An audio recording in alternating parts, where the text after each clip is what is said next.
सुहानी का मुंह एक तरफ से सोच के पर्पल हो गया था और सेम टाइम पर मुझे श्रेया का मैसेज आया था कि अथर्व को अब नॉर्मल ओपीडी में शिफ्ट कर दिया था। मतलब अब उससे मिल सकते थे, पर सुहानी को अपनी स्टोरी से ज्यादा अथर्व की पड़ी थी। अथर्व को क्या हुआ? बताऊंगा, पहले तो बताएगी तुझे क्या हुआ। तेरा फेस थैनोस कलर का कैसे हो गया? मतलब? अरे मतलब कि तेरा फेस वन साइड से पर्पल हो गया है। कैसे? वो मुझे छोड़कर उठी और बेड पर बैठ गई, फिर थिएट्रिकल ड्रामा मेंटेन कर रही थी। इस मामले में श्रेया बढ़िया थी। उसको अपनी प्रॉब्लम बताने में 1 मिनट भी नहीं लगता था। जो प्रॉब्लम उससे पूछी नहीं वो भी कंप्लीटली बता दिया करती थी। सुन, ऊपर आ जा, यहाँ बात करते हैं। मैं बेड पर जाकर बैठ गया। जब वो फोन पर बोली थी कि मुझे इस घर से ले जा, तब मुझे ये लगा था कि मैं जैसे ही घर पहुंचूंगा वैसे ही बैग रेडी मिलेगा। पर यहाँ तो लड़की ही रेडी नहीं थी। अपनी सिचुएशन बताने में ही 2 एपिसोड लगा रही थी। वो तो अच्छा हुआ कि मैंने ऑटो वाले को वेट करने के लिए नहीं कहा। तेरे जाने के बाद अजय और उसकी फैमिली ने पापा को खूब सुनाई। आपकी लड़की का पहले ही कहीं कोई अफेयर चल रहा था तो हमें क्यों बुलाया? आपको इतनी तमीज नहीं थी कि जब घर में ऑलरेडी गेस्ट हो तो ऐसे ही किसी राह चलते को नहीं बुलाना चाहिए। ब्ला ब्ला ब्ला। फिर तेरा बाप क्या बोला? सुहानी मुझे अंधेरे में घूरने लगी। तू लाइट्स ऑफ करके घूर रही है, पर मुझे पता चल गया कि घूर रही है। सॉरी। तेरे पूज्य पिताजी ने क्या कहा? वो तो बस सॉरी बोलते रहे, अपोलोजाइज होने लगे। बोले ऐसे लड़की को सबक सिखाना जरूरी था, पर बात उल्टी पड़ गई। देन मम्मी भी माफी मांगने लगी। एक्सट्रीम तो तब हो गया जब मम्मी ने उनको रोकने के लिए उनके आगे हाथ जोड़ दिए और अजय के पापा ने मम्मी को धक्का दे दिया। Oh fuck. फिर क्या? मेरी मम्मी कोई प्लास्टिक की चेयर तो है नहीं कि धक्का दे देगा और गिर जाएंगी। वो बस हिल गई। अजय की फैमिली गुस्से में बाहर जाने लगी, पर उनसे गेट ही नहीं खुल रहा था तो पापा गेट खोलने गए। हद है यार, मेरे जाने के बाद गेट किसने बंद किया? पापा ने। उन्हें क्या पता था कि तेरे जाते ही गेस्ट भी जाने लगेंगे। जब वो लोग चले गए तब पापा मम्मी पर फायर हो गए। तुम ही ने बिगाड़ा इसे। लड़की को इतनी छूट दे दी, इतना घटिया लड़का चुना है। 1 नंबर का सड़क छाप लड़का है वो। तुझे बहुत उल्टा सीधा बोल रहे थे। तो तुझे मारा भी?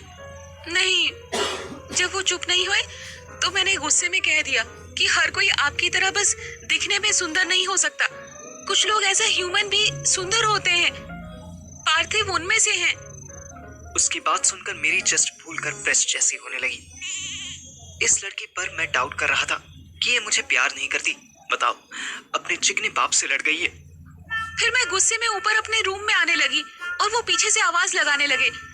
मैंने सुना ही नहीं, बस सीढ़ियां चढ़ती रही। जब ऊपर पहुंची थी कि वो अचानक पीछे से आ गए और चिल्लाए,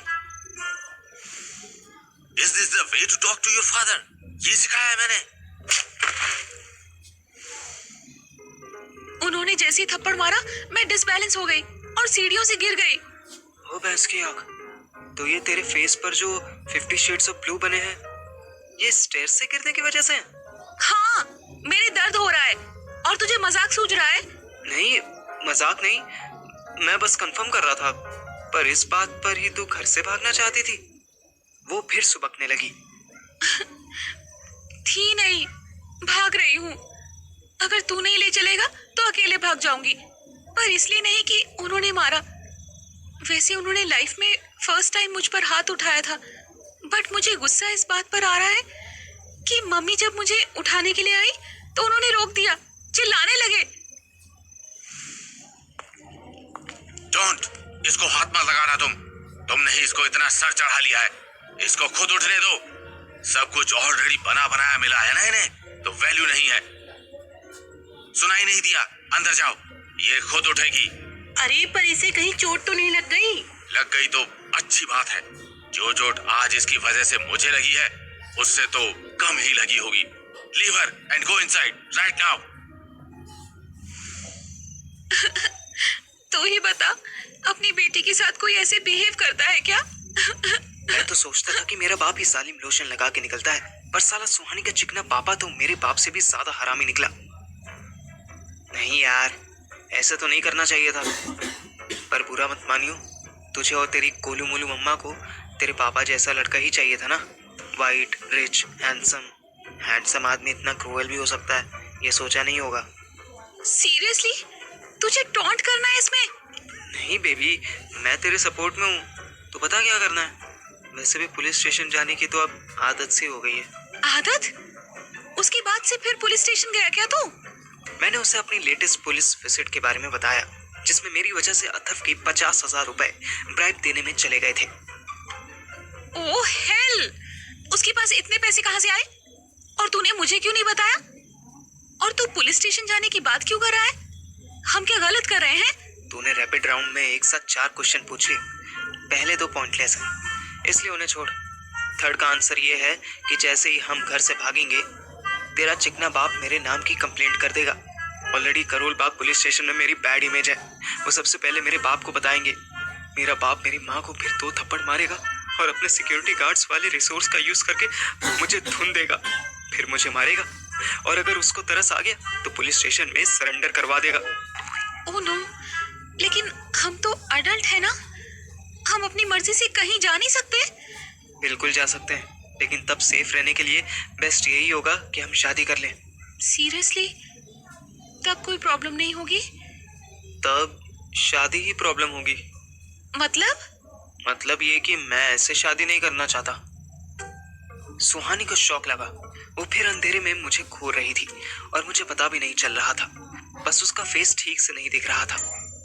मुझे लगा तू मुझसे शादी करना चाहता है। मैं करना चाहता हूँ, सीरियसली करना चाहता हूँ, पर ऐसे नहीं जैसे तू सोच रही है। तू अभी परेशान है, तू अपनी फैमिली से गुस्सा है। आई रिपीट, तू अभी गुस्सा है, हमेशा नहीं रहेगी। तो तुझे डाउट है कि मैं शादी के बाद रिग्रेट करूंगी और तुझे छोड़कर वापस अपने घर आ जाऊंगी? आई डोंट नो डार्लिंग, मैं रिग्रेट्स के साथ शादी नहीं करना चाहता। बाकी तुझे लेकर मैं कितना सीरियस था, कितना सीरियस हूँ, ये तू अभी लाइट जलाकर देख सकती है। मतलब तू देख सकती है कि मैं आपसे 4 महीने पहले ऑलमोस्ट 80 किलो का था, अभी 68 अराउंड हूँ, तेरी वजह से, तेरे लिए। और कल दोपहर तक मेरी दोनों आंखें सेक्सी सी थी, अभी एक में स्वेलिंग है, तो तेरे लिए, तेरी वजह से। सुहानी मुझसे थोड़ी सी दूर होने लगी। तू मुझे सुना रहा है कि तूने मेरे लिए क्या क्या किया? हाँ, और अभी ये भी बताता हूँ कि तूने क्या नहीं किया। जब मैं अपने कंपटीशन में बिजी होने लगा तो तूने मुझसे झगड़ा कर लिया। तूने इतना टाइम भी नहीं निकाला कि तू मुझसे क्लासेस में मिलने आ जाए। अरे कल तो तूने खिड़की में आने से ही मना कर दिया यार। तू अभी प्रॉब्लम में है सुहू। इंस्टेंट प्रॉब्लम्स के लिए लाइफ टाइम वाले डिसीजंस मत ले। सुहानी उखड़ गई। वो शायद मुझसे पैम्परिंग की उम्मीद कर रही थी और मैं जाने कितने दिनों का भरा बैठा था। यू आर राइट, तू जा, मैं अब ठीक हूँ। Thanks for your tremendous support. मैं कल देखूंगी कि मुझे क्या करना है। जो भी होगा तुझे व्हाट्सएप कर दूंगी। आउच! सुहानी ने मेरे लेवल का टॉन्ट फेंक कर मारा था। मैं कहीं नहीं गया। उसने मेरी तरफ पीट कर ली और सोने की एक्टिंग करने लगी। मैं बेवकूफों की तरह बैठकर यही सोच रहा था कि रुकूं या जाऊं। उधर हॉस्पिटल में अथर्व अब नॉर्मल हो चुका था। सुबह के 4 बजे श्रेया उसके पास बैठकर उसको जूस पिला रही थी। बहुत वीक लग रहे हो। अरे तभी तो हॉस्पिटल आया हूँ ना। क्या मिला तुम्हें? क्या मतलब? क्या मिला तुम्हें मुझसे अलग होके? इतना सब करके, अपनी स्टडीज के अलावा हर चीज पर फोकस करके क्या मिला तुम्हें? अथर्व बैक फुट पर आ गया। कॉलेज टाइम की रील उसके मन में चलने लगी। वो कॉलेज टाइम के डेज याद करने लगा।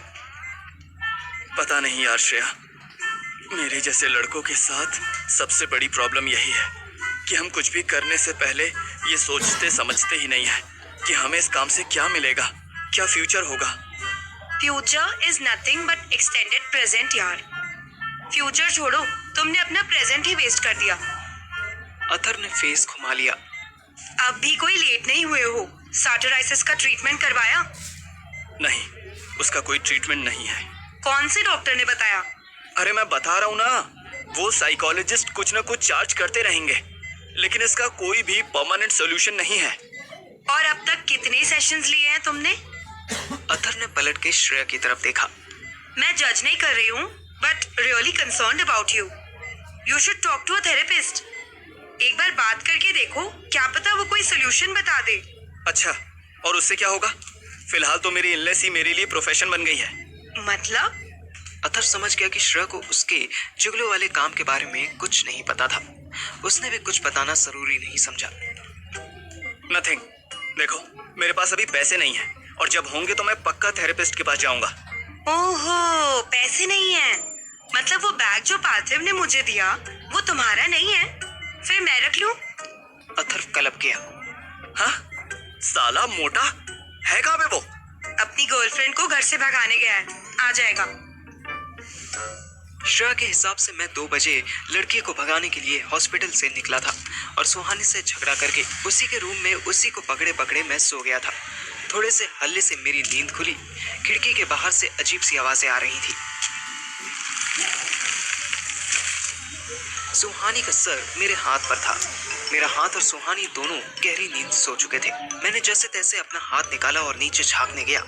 नीचे का नजारा देख मैं चिल्लाया, सूट, देख ये लोग पेड़ काट रहे हैं।